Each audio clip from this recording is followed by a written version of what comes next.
Welcome back to Vinay भटक्या. आपण आलेलो आहोत ते विजापूर. काल पहिला एपिसोड तुम्ही बघितला असेलच, गोलघुमट बघितलेलं आहे. आणि आज निघालेलं आहे ट्रिपचा दुसरा दिवस. नितीशच्या वंडरलस टूरच्या मधून आम्ही आलेलो आहे. आणि आज आम्ही जाणार आहोत ऐहोल, पट्टकल आणि बदामीला. ते झाल्यानंतर मग आम्ही रात्रीचा मुक्काम हंपीजवळ हॉस्पेट म्हणून जे गाव आहे तिकडे आमचा मुक्काम असणार आहे. ही मागे दिसते ही आमची बस आहे. आता आपण जाणार ते ब्रेकफास्ट करायचं आहे आणि त्याच्यानंतर ऐहोलला प्रस्थान करू. नेहमीप्रमाणे बसमध्ये चेकआउट केलं हॉटेलमधनं आणि बसमध्ये आमचं सामान आम्ही टाकतो आहे. हे दिसतंय हे विजापूरचं रोड आहे. सकाळी शुकशुकाट होता. या हॉटेलमध्ये आलो ते ब्रेकफास्ट करण्याकरता. छान असं हे हॉटेल आहे. ब्रेकफास्ट, लंच, डिनर करता सुंदर आहे. नेहमीप्रमाणे साऊथ इंडियन वडा सांबार, मसाला डोसा, उपमा ह्या गोष्टी तर अगदी सुंदर या हॉटेलमध्ये मिळतात. ही बस दिसते ही आमची अख्खी टीम आहे. जवळ 23-24 जणं आम्ही आहोत. प्रत्येकजण सकाळचा breakfast, south Indian breakfast enjoy करतो आहे. हा बघा, हा नितीश, ह्याचीच वंडरलस टूर आहे. आणि सगळी बच्चे कंपनी सगळेजणं एन्जॉय करत आहेत. सगळ्यांना आवडलेलं पण आहे. ते इंडिकेट करत आहेत की छान चाललेली आहे टूर. दुसरा दिवसच आहे तरीसुद्धा पहिला दिवस पण अतिशय उत्तम असा आमचा गेला. हे बघा, ही बच्चे कंपनी छान अशी टूर, वंडरलस टूर. हा नितीशची जी कंपनी आहे ती छान ही ऑर्गनाईज करते. सगळे बहुतेक 50% लोक सिनियर सिटीजन आहेत आणि त्यांचीसुद्धा काळजी व्यवस्थित घेतली जाते. तर आता निघायचं आहे. सगळ्यांचं ब्रेकफास्ट झाल्यानंतर मग निघायचं आहे ते ऐहोल करता. ऐहोलला खूप प्राचीन मंदिरे आहेत.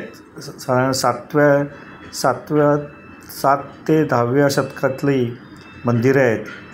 ही बघा, ही कॉफी टिपिकल उडपी कॉफी आहे. पेला आणि वाटीमध्ये देणारी कॉफी आपण मुंबईलासुद्धा माटुंग्याला बऱ्याचशा वेळा एन्जॉय करतो. तर आता निघालो आहे ते ऐहोल करता आणि तिथे भेटूया आणि तिथूनची आपण माहिती घेऊया. साधारण 100 किलोमीटर अंतर हे असावं विजापूर टू ऐहोल. ऐहोलला आल्यानंतर आपल्याला एंट्री तिकीट घ्यायला लागतं. इथे सगळे बोर्डवर माहिती दिलेलीच आहे. तुम्ही तिथूनचं ब्रोशर घेऊ शकतात. ही आमची टीम. तिकीट झाल्यानंतर मग आम्ही आतमध्ये एंट्री करणार आहोत. ऐहोल हे भारतातील कर्नाटक राज्यातील बागलकोट जिल्ह्यात बसलेलं हे असं ऐतिहासिक स्थळ आहे. भारतीय मंदिर वास्तुकलेचा पाळणा म्हणून ऐहोलला ओळखले जाते. साधारण 6व्या ते 12व्या शतकातील चालुक्य राजवंशाच्या काळात मंदिर वास्तुकला आणि कलाशैलीचे प्रयोगाचे हे एक प्रमुख केंद्र म्हणून मानले जाते. साधारण बदामी आणि पट्टकल जवळ एक मलप्रभा नदीच्या खोऱ्यामध्ये हे वसलेलं आहे. बदामी आपण जाणारच आहोत. बदामीला ही चालुक्याची पहिली राजधानी होती आणि या काळात इथे विविध प्रकारच्या जवळजवळ 16हून अधिक मुक्त उभ्या मंदिराचे आणि 4 प्रकारच्या दगडी गुंफा मंदिराचे इथे नवीन प्रयोग तिथूनच्या कलाकारांनी केलेले आपल्याला दिसतात. साधारण ऐहोलच्या आसपास साधारण 120हून अधिक मंदिरे आहेत. तसं हे फारच छोटं असं हे गाव आहे आणि असं म्हणतात की प्रत्येक घरामागे 2 मंदिर इथे असावी किंवा एका घरामागे एक मंदिरच्या असावी. इथून जर वास्तुकला बघितलं तर साधारण ही नागरा शैली आणि दक्षिण भारतीय द्रविड शैली या वास्तुकलेचं मिश्रण इथे पाहायला मिळतं. युनेस्को हेरिटेजने ह्या जागाला युनेस्कोचं हेरिटेजच्या यांनी मान्यता दिलेली आहेत. आणि इथूनची प्रमुख मंदिर बघायचं तर दुर्गा मंदिर आहे, लाडखान मंदिर आहे, रावणफडी गुंफा अशी ही मंदिरे आहेत. आता आपण जे बघतोय ते दुर्गा मंदिर, तर चला आपण थोडीशी माहिती दुर्गा मंदिरबद्दल पण इथे घेऊया.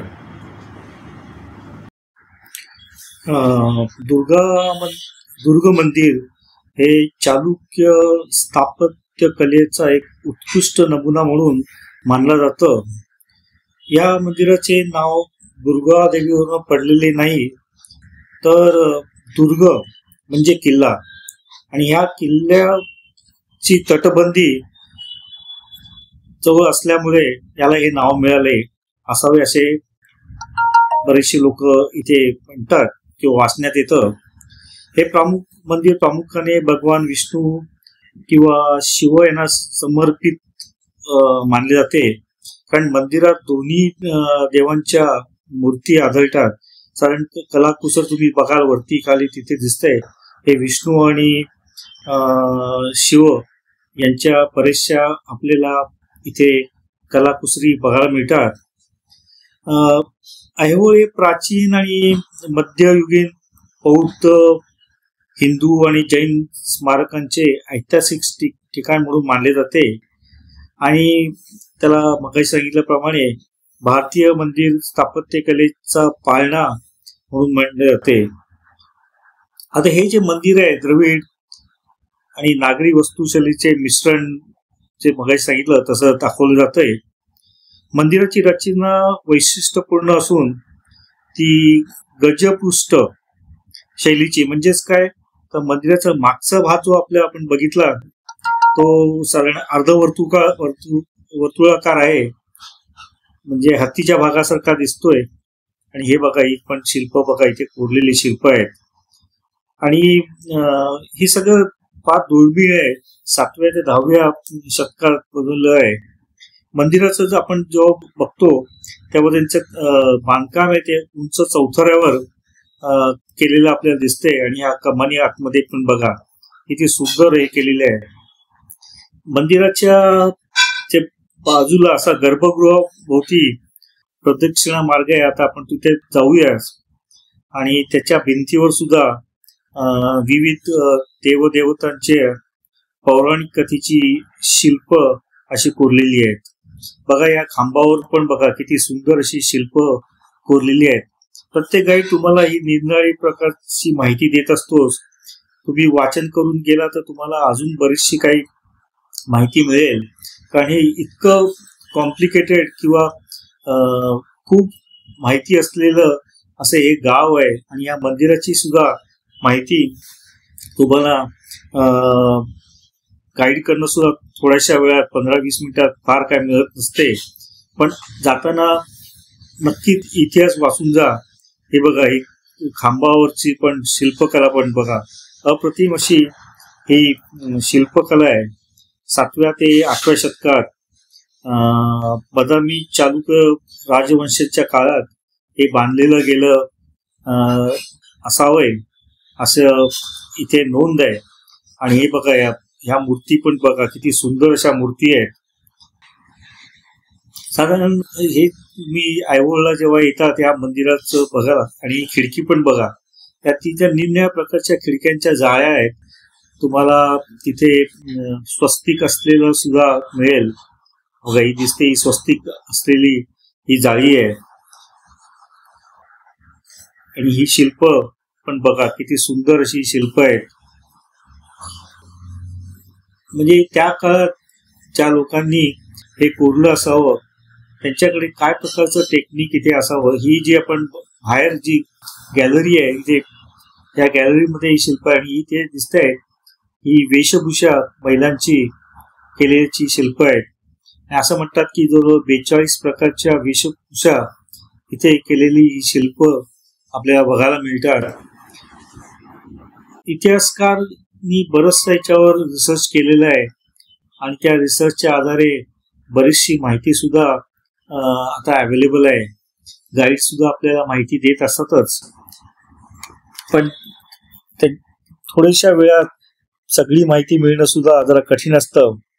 त्यामुळे तुम्ही माझी एक विनंती आहे ही बघा, ही बाहेर प्रदक्षिणा करण्याकरता ही जी गॅलरी म्हणतो आपण तिकडे आहे आणि वरती खाली पण बघा काय सुंदर असं हे शिल्प कोरलेलं आहे. छान असे हे शिल्प आहेत. याची नावं पण त्याच्यावर तुम्ही दिलेली आहेत, ती नावं सुद्धा तुम्ही नक्कीच वाचा. आणि वरती म्हणजे तुम्हाला काय वेळेला खरंच वाटत नाही की 7व्या व 8व्या शतकामध्ये इतके सुंदर कलाकार इथे होऊन गेले आणि त्यांनी ही शिल्प अशी कोरलेली आहेत. पण हिचं फिनिशिंग पण बघा किती सुंदर फिनिशिंग आहे. असं नाही की कुठे ओबडधोबड असं ठोकाठोकी करून केलेली शिल्प आहेत. अतिशय सुरेख आणि त्याची जर मेजरमेंट्स पण बघा, प्रॉपोर्शन सुद्धा इतकी छान अशा प्रकारची ही शिल्प आहेत. पण नक्कीच इतिहास जर माहिती करून गेला तर तुम्ही खरंच इथे हे दुर्गा टेम्पल एन्जॉय करू शकाल. बघा हे आतमध्ये पण बघा किती सुंदर आहे. काय छान अशी ही शिल्प आहेत. आता प्रत्येक शिल्पाची माहिती घेण्याकरता आपल्याला एवढा वेळ नाहीये. बाहेरचं दुर्गा टेम्पलच्या बाहेरनं चा परिसर पण बघा किती सुंदर असा ठेवलेला आहे. आर्किओलॉजिकल डिपार्टमेंटनी सुद्धा याची व्यवस्थित काळजी केलेली आहे, कारण युनेस्को वर्ल्ड हेरिटेजला मान्यता मिळाल्यानंतर तुम्हाला प्रत्येक काही अटी शर्तीची पालन करावे लागतात आणि त्याचप्रकारे हे केलेलं दिसते. दुर्गा मंदिर बघितल्यानंतर आपण दुर्गा मंदिरच्या बाहेर येतो, त्या समोरच असं हे एक मंदिर आहे. मला नाव आता आठवत नाही आहे, पण आतमध्ये तुम्ही बघाल तर शिवलिंग सुद्धा ठेवलेलं दिसते आणि आजूबाजूच्या भिंतीवर सुद्धा चांगल्यापैकी नक्षीकाम केलेलं आहे. आता आपण पुढे जाऊया ते पुष्करणी बघण्याकरता. मागे दुर्गा मंदिर बघा किती छान दिसते आणि हे द्वार आहे आणि तो आहे तो मंडप. तुम्ही येताना छत्री आणि टोपी नक्कीच घेऊन या, कारण ऊन असेल तर फिरण्याकरता खूप त्रास होतो. आता आपण आलेलो आहे पुष्करणी. पुष्करणी म्हणजे पाणी साठवण्याचं जागा आणि हे जे पाणी दिसतंय हे नॅचरल रिसोर्सेस म्हणजे झऱ्याने आलेलं हे पाणी आहे. स्वच्छ असं पाणी आहे. इथे मूर्ती धुण्याकरता, हातपाय धुण्याकरता, स्नान करण्याकरता आणि पिण्याकरता हे पाणी वापरलं जातं. अतिशय सुंदर अशी ही जागा आहे आणि स्वच्छ असं हे पाण्याचं टँक आहे.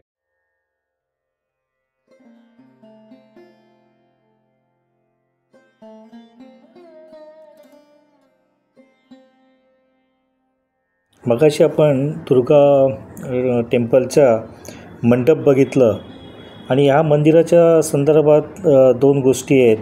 एक मंडप आणि द्वार, हे ह्या मंदिराचे दोन भाग आहेत. मंडप म्हणजे सभामंडप किंवा सभागृह आणि द्वार म्हणजे मुख्य प्रवेशद्वार. सर्वात प्रसिद्ध असं हे मंदिर आहे ऐहोलमधलं, जे चालुक्य शैलीत बांधलेलं आहे. ते आपण मगाशी बघितलंच आहे. नंतर आपण ते निघालो ते बघण्याकरता दुर्गा मंदिर कॉम्प्लेक्समधली दोन मंदिरं जी आहेत ती आहेत सूर्यनारायण मंदिर आणि दुसरं आहे ते शिव पार्वती मंदिर. ही तुम्ही आपण बघितलं ते दुर्गा टेम्पलच्या बद्दलची माहिती आपले गाईड इथे आपल्याला देत आहेत.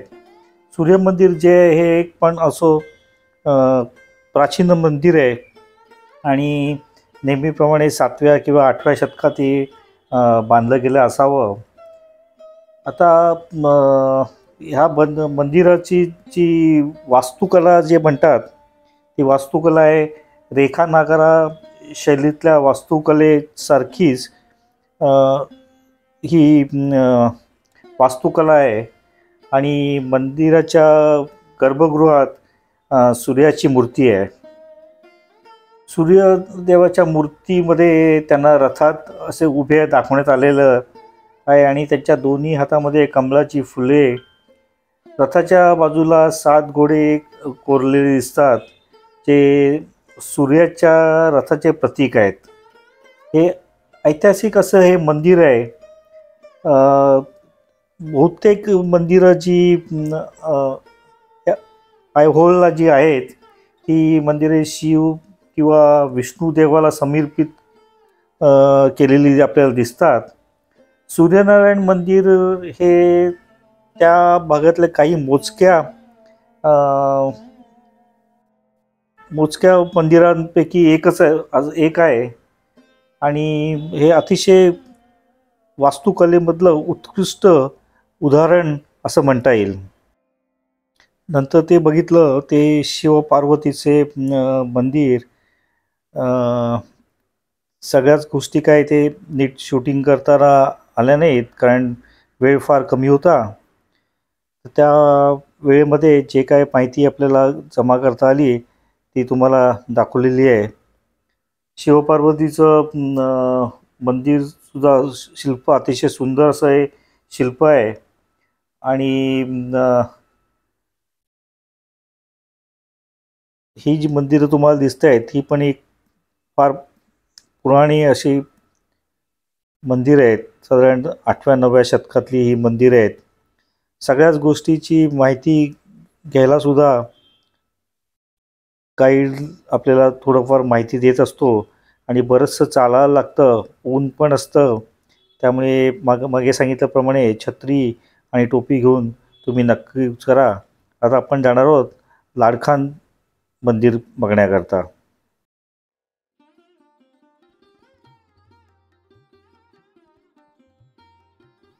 आता आपण निघत आहोत ते लाडखान मंदिर बघण्याकरता. बरीचशी मंदिरे आहेत इकडे आणि बरंचसं फिरायला लागतं. हा तुम्हाला लेफ्ट हँड साईडला निळा बोर्ड दिसतोय. या बोर्डवर लाडखान मंदिरची थोडीफार माहिती दिलेली आहे, ती तुम्ही नक्कीच वाचा. त्याच्यामुळे तुम्हाला थोडंसं या मंदिराबद्दलची माहिती मिळेल. ॲक्च्युली हे मंदिर 5व्या किंवा 6व्या शतकात एक प्राचीन हिंदू मंदिर होतं. भारतीय मंदिर वास्तुकलेच्या सुरुवातीच्या टप्प्यात ह्याचं एक महत्त्वपूर्ण असं उदाहरण मानलं जातं.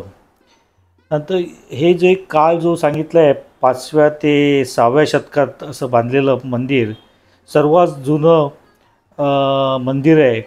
आता मगाशी सांगितल्याप्रमाणे ऐहोळेमध्ये जो 101 मंदिरं आहेत त्यातल्यापैकी हे सर्वात जुनं असं मंदिर केलेलं आहे. आणि हे मूलतः भगवान विष्णू किंवा सूर्यदेवताला समर्पित केलं होतं. पण नंतर तिथे असं म्हणतात की शिवलिंग स्थापन करण्यात आले आणि आता भगवान शिवाला हे समर्पित झालेलं आहे. आता हे हिंदू असून याला लाडखान नाव कसं काय पडलं तर त्याचं स्टोरी अशी आहे. 16व्या शतकात विजापूर सल्तनतीमध्ये एक लाडखान नावाच्या एका मुस्लिम सरदाराने या मंदिराचा वापर आपलं निवासस्थान म्हणून केलं होतं आणि तो तिथे बराच दिवस राहत होता आणि त्याच्यावरनं या मंदिराला लाडखान मंदिर असं नाव केलं. हे मंदिर वेसारा शैलीच्या वास्तुकलेचे एक उदाहरण आहे आणि त्याच्यामुळे तुम्ही जे मागे सांगितलं द्रविड आणि नागर वास्तुकला दोन्ही घटक याच्यात मिसळलेले आहेत आणि याची निर्मिती झालेली आहे. आता याची रचना जर तुम्ही बघितली तर मंदिरात एक गर्भगृह म्हणजे मुख्य गाभारा आणि एक मुखमंडप आणि एक सभामंडप आहे.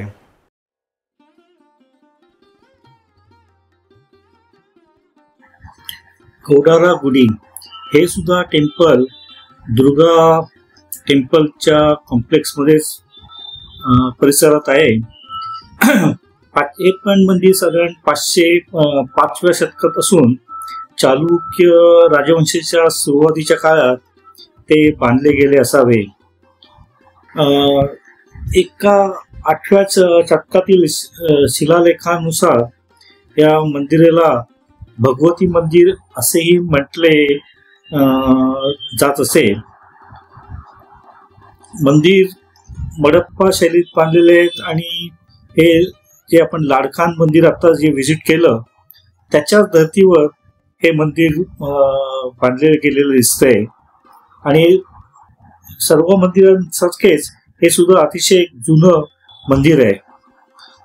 एका उंच आणि साच्याच्या चौदावर तुम्ही बघाल तर एका उंच आणि साचीच्या चौथऱ्यावर हे उभे आहे आणि मंदिराच्या बाहेरच्या भिंतीवर 16 खांब आहेत आणि त्या भिंतीमधून दगडाच्या फरशा बसवलेल्या दिसत आहेत. मंदिराला जे छत आहे ते उतरते छत आहे आणि एक वरांडा आहे. तर हे अतिशय उत्कृष्ट असं मंदिर आपल्याला इथे दिसतंय. नंतर आपण बघतोय हे दुसरं मंदिर बडीगर गुडी.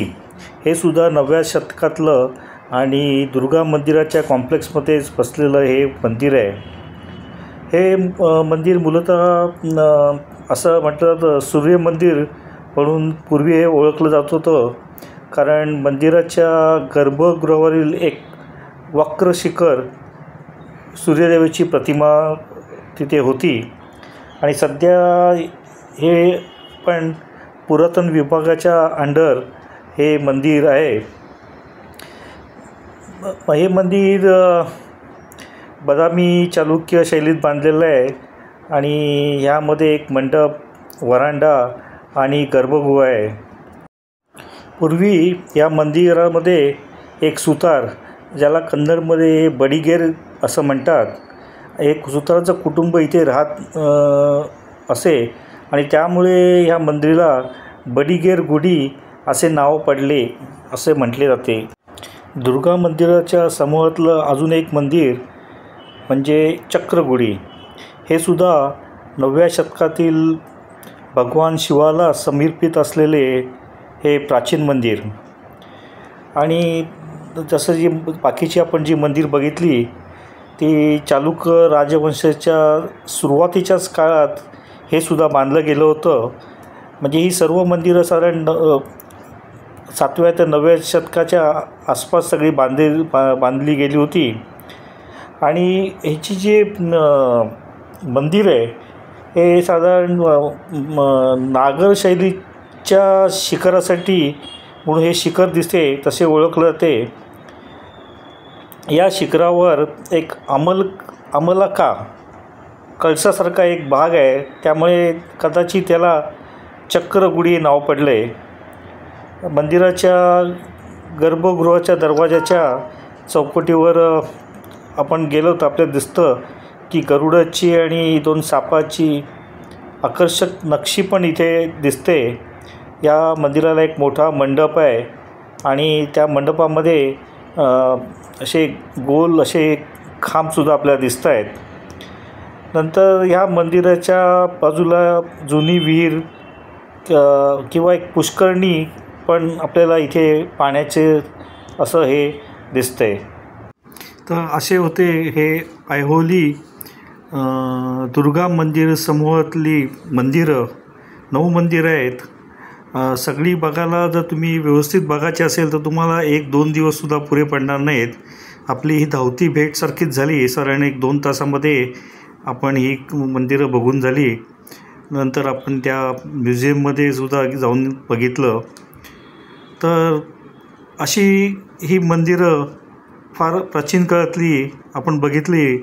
बाहेर आलो आणि नंतर मग नारळाचं पाणी, इथे थंडगार नारळाचं पाणी आपल्याला मिळालं. सुंदर गोड असं पाणी सगळ्या टीमला नितीशच्या वंडरलस्ट टूरनी दिलं.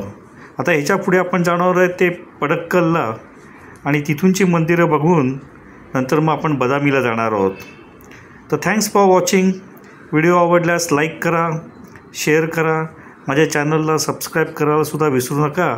आता पुढच्या भागात आपण पडक्कल ची गावामधली मंदिर बघू.